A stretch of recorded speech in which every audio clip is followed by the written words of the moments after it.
Welcome to another exciting episode of The Capitolist, the show that makes public policy discussion slightly less boring through the power of song. Real Floridians of genius! Slightly less boring, but still painful to watch. Is your headset unplugged? Did you unplug it on purpose to make sure you couldn't hear me singing? Yeah. Never mind. We got too much to cover. Okay. Let's start off with Congressman Ron DeSantis. Right. DeSantis is Richard Corcoran's worst nightmare. Both men are doing some saber rattling. And you know what that means? Saber rattling? Saber rattling? It's an older expression, but it's like, the whole, I'm gonna make war. I'm threatening you with Well, you're a war. Star Wars fan. I know that. Don't start on that. I thought maybe it was Don't start. a Saturday Star night, Wars. no spoilers. No one should spoil me about Star Wars. I've got a week to go. Anyway, both of those guys are talking about running for governor in 2018. Here's what we know about the state of the race. DeSantis has now signed a couple of political consulting firms, and some big contributions are starting to accumulate in a state-level political action committee that is aligned with him. So far this year, Ron DeSantis has collected $2.1 million in that political action committee. But that's not a lot of money in a governor's race. It just isn't. It's not. It's not a bad chunk of money before you get into a governor's race, but it's pretty late, and especially since Richard Corcoran has raised about $4.5 billion this year. And then there's Adam Putnam. Right. He's got $11 million in his PAC, and he's got millions more that have been given to him directly into his campaign fund. And at this point, these other guys are running out of time, right? It's getting late in the game. They're cutting it very close, and a statewide television buy on broadcast TV, for example, costs millions of dollars. Right. So not even Adam Putnam can afford to buy his way to victory.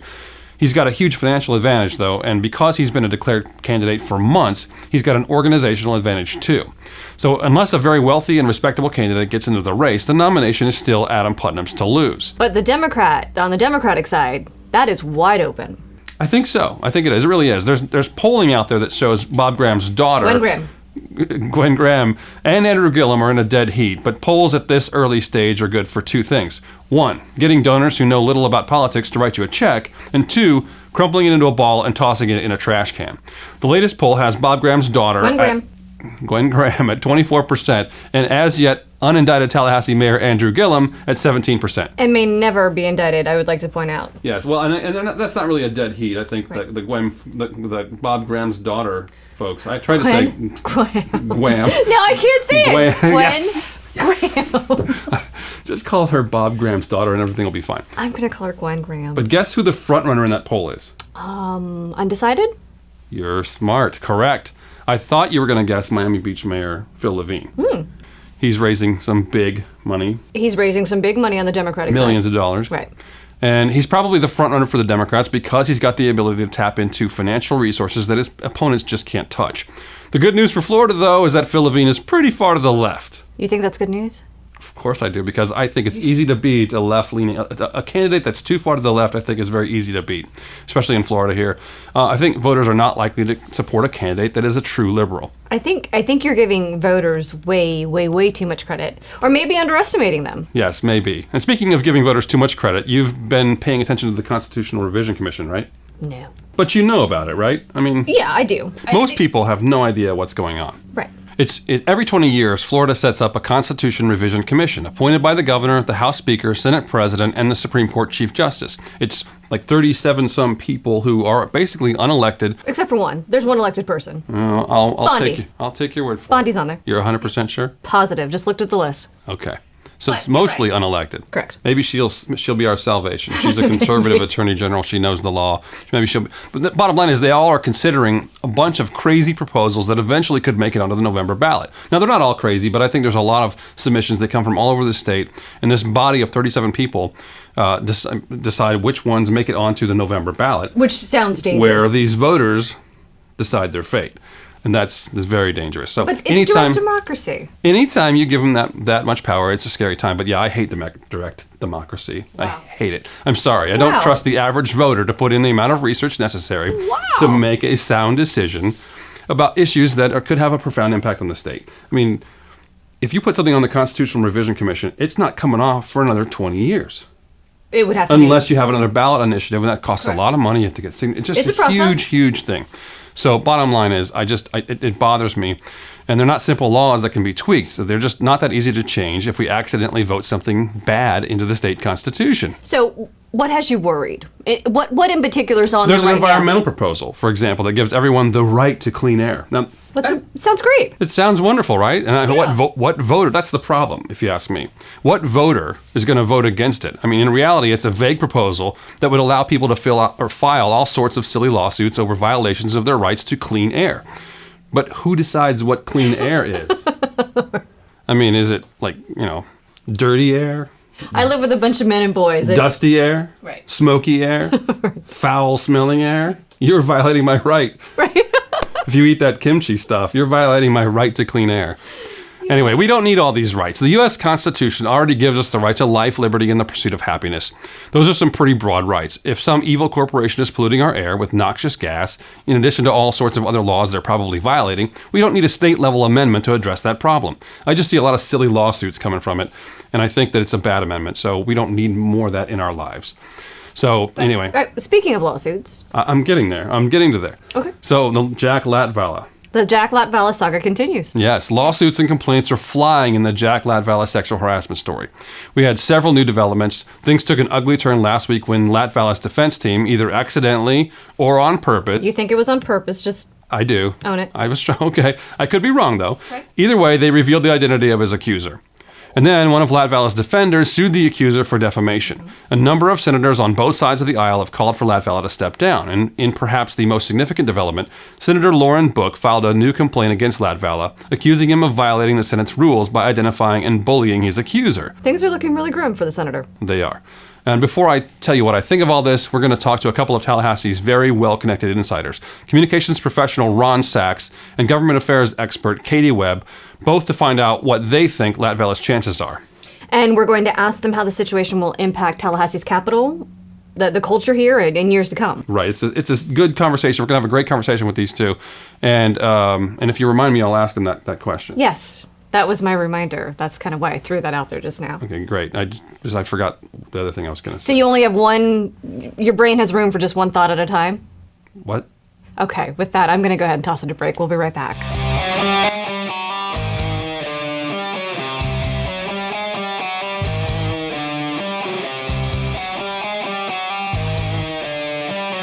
Every morning the sun rises in our fair city. A while later, Chris, the late riser, wakens for a day of work and involvement in FSU and community, serving Tallahassee as he has for years. Across town, Brother Peter, the early riser, has already turned on the lights, checked itineraries, and game planned with loyal employees who've been showing up every day for decades. And as the day rolls into business mode, the brothers orchestrate what has come to be recognized as Tallahassee's premier auto dealership, your car dealer, Kraft Nissan.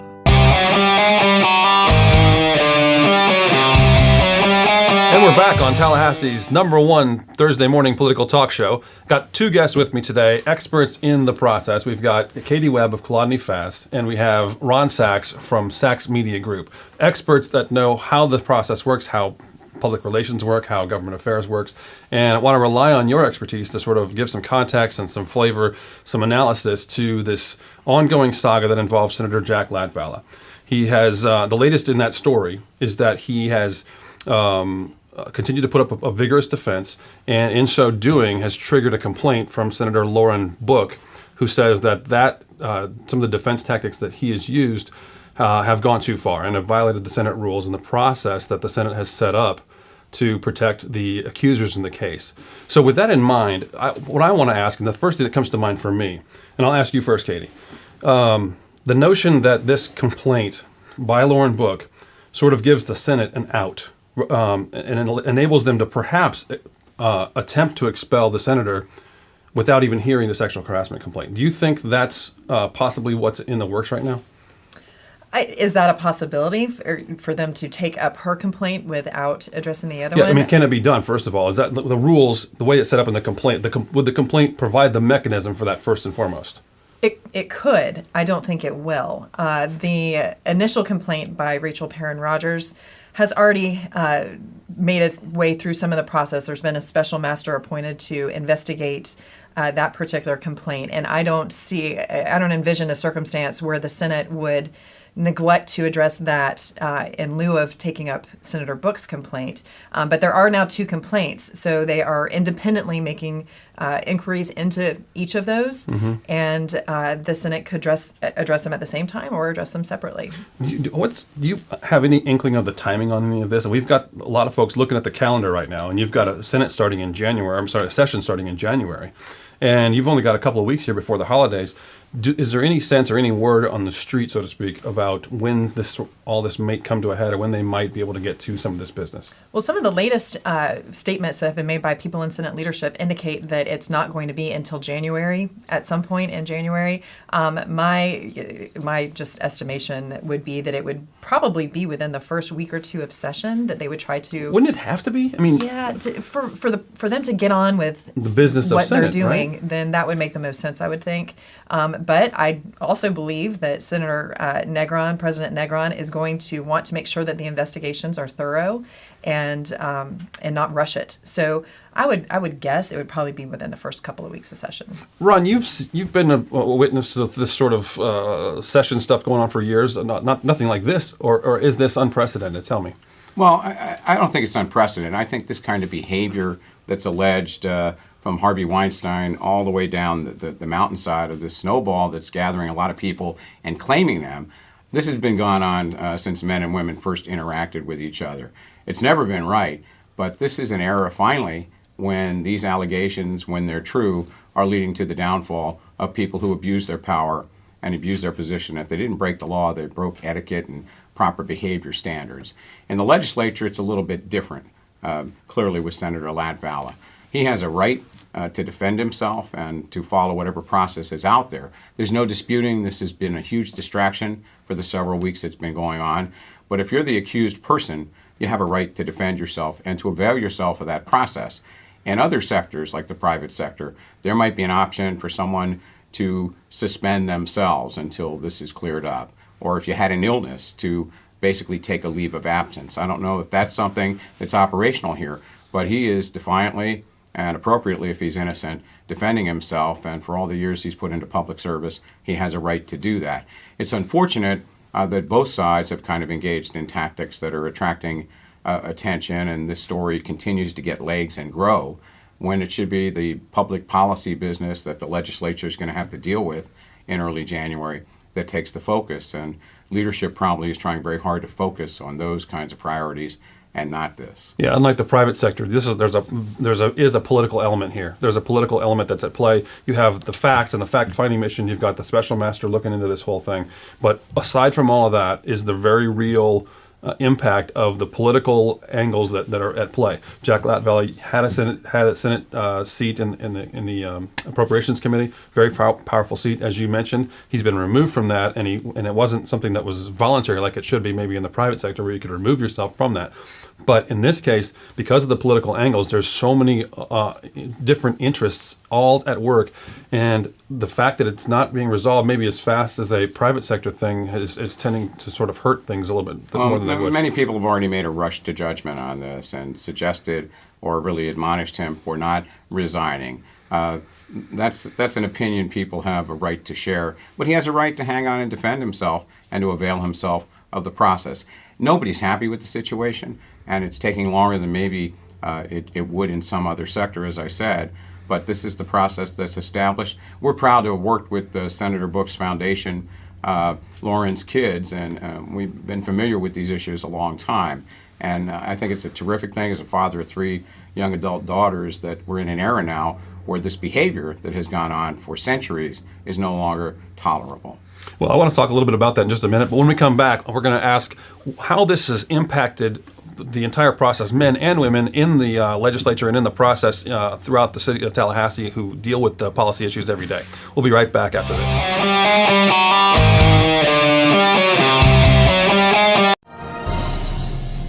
Filming live in Tallahassee each and every week, you can imagine I've seen just about every business in town. I've seen the good, the bad, and the ugly. But one business stands out above the rest, and you see their cars everywhere. Where you ask? Right here at Kraft Nissan. I got my last 3 cars here, and I'll get my next 3 cars here. It's no wonder that Tallahassee is a Nissan town. These guys make me feel super. I love that.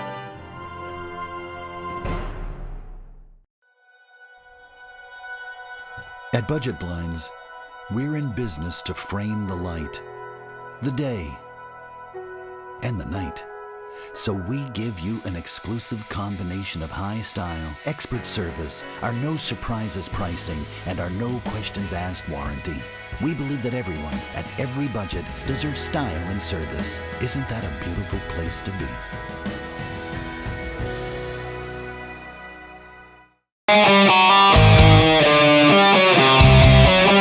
And we're back. And I wanted to throw a question to both of you about the impact of this entire saga. Whether it's not Jack Ladfalla, it's obviously much bigger than that. It's Weinstein.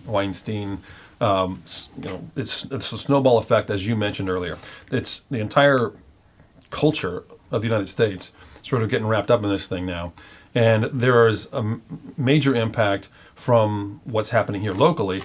But is there a difference, first of all, with what happens in sort of this legislative process, where so much happens with relationships and relationship building, versus the rest of the country or the rest of sort of the other sectors of society? So, well, I'll take that one, Ron. Right. So one of the things, the distinctions that I would make when you're dealing in a political environment is the process is fast and furious. Things develop very quickly, and you have to respond very quickly. That's part of how successful lobbyists operate.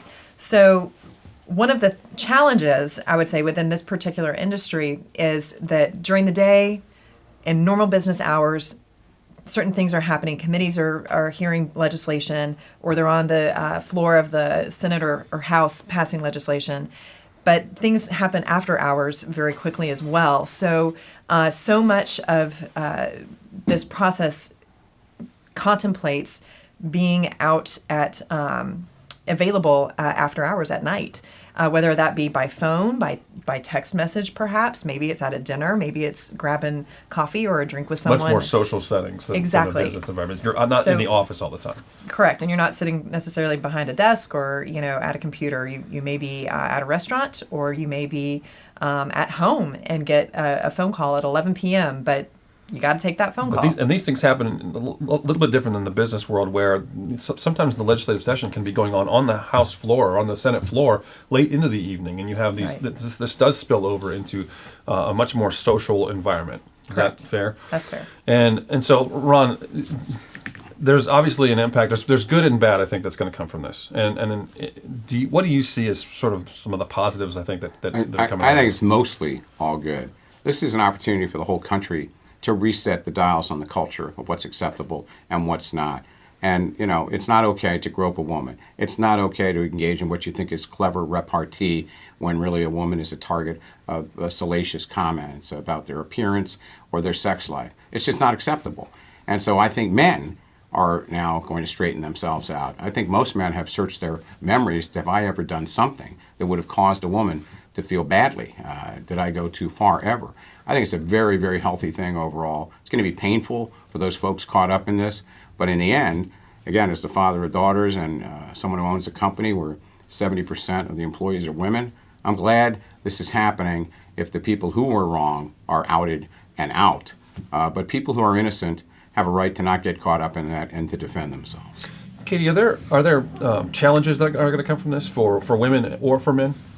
Yes, I think there will be, and I agree with Ron. I want to start by saying I agree that I think overall mostly this is very, very positive and a healthy discussion for everybody to have. One of the drawbacks that I'm anticipating that a lot of people will experience as this plays out are males being far more reluctant to have private meetings with females for fear of what might be perceived by doing that. Mm-hmm. So whether that's a good or a bad thing, I think remains to be seen. Sometimes it's important to have, a very direct and private conversation, dealing in, the legislature and dealing with legislators. And I don't know how this will impact a woman's ability to be able to do that, but it could. Mm-hmm. I could see how certain very cautious male legislators might be more reluctant to have that kind of meeting. But it might be a healthy thing in that regard, too, that a staff person be in there with a woman lobbyist meeting with a lawmaker. I would just say this, when Lauren Book was an advisor to the AAU after its sex scandal where its longtime president was accused of molesting 2 boys back in the 80s, but the allegation came out a few years ago, she and the task force she served on made recommendations that no adult coach or volunteer should be alone with a child, not just to protect the child, but to protect the adult from an accusation that might not be true. So I think we're heading in that direction, and overall, it's about the safety and well-being of every person in the process and in the country to not be subjected to this kind of treatment. Yeah. This is a tough topic. I thank you both very much for being on here and speaking frankly and candidly about it with me. We'll be right back after this.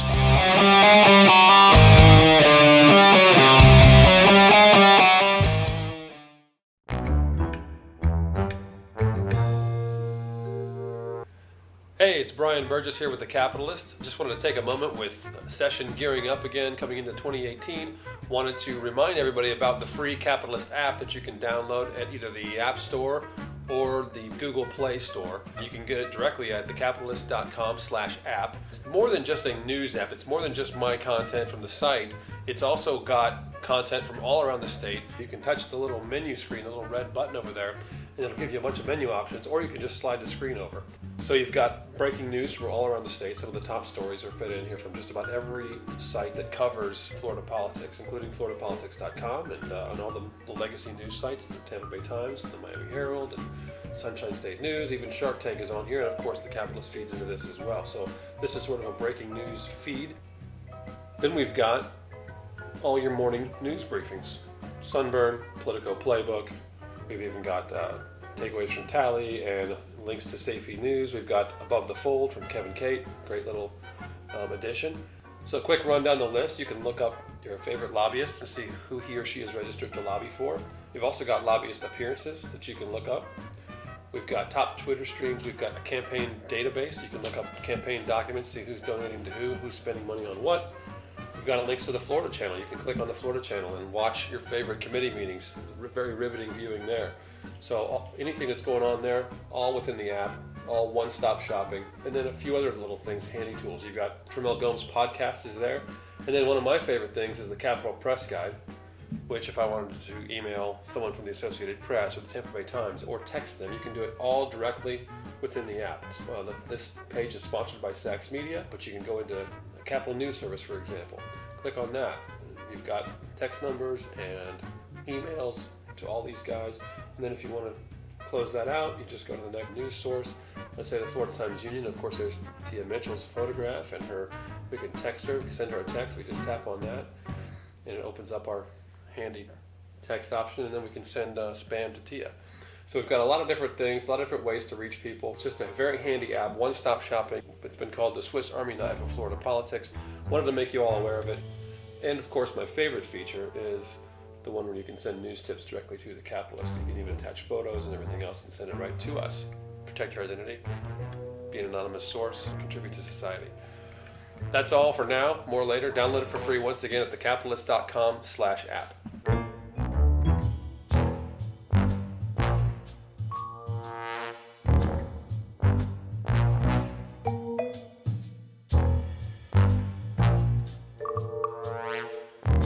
Welcome back.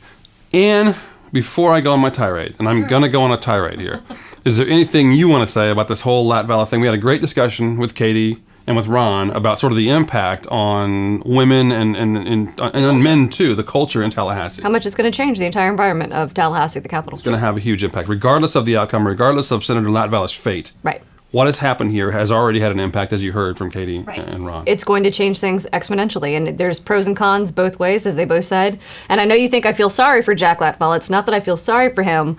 I just think this whole process has been really, frankly, un-American. But whatever. It is what it is. And not that Jack hasn't done wrong. In the post-accusation days, it's been crazy. It's been ugly. I think that's what matters. I hate the whole the activity that happened after the sexual harassment allegations that took place, and that's what I'm going to rant about. Okay.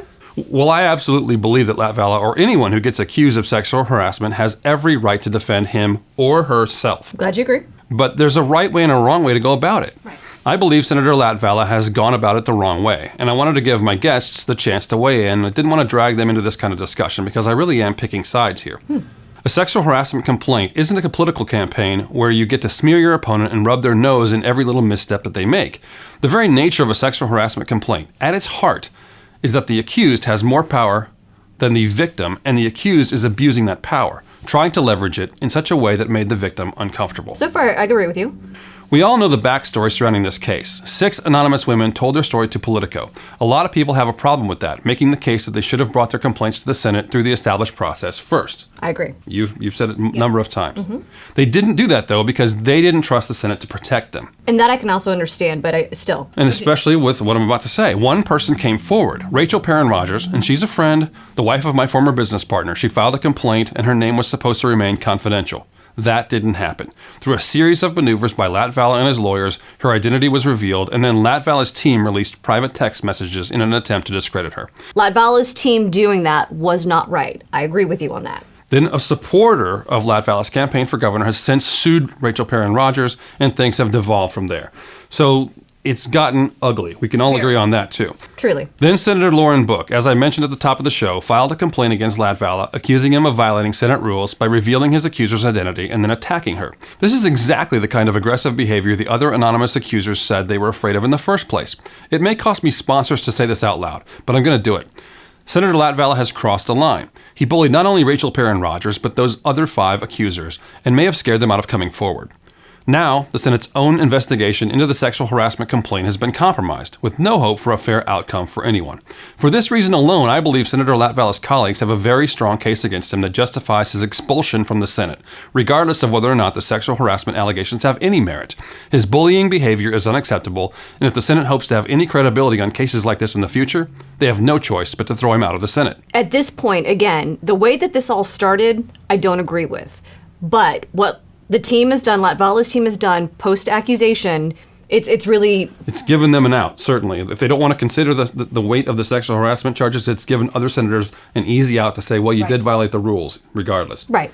Bottom line is, it's a sad story. Senator Latvala has a distinguished career, but he's gone down a very dangerous path. He screwed up, and I urge him to resign with dignity instead of forcing his fellow senators to decide his fate. That's all for this week.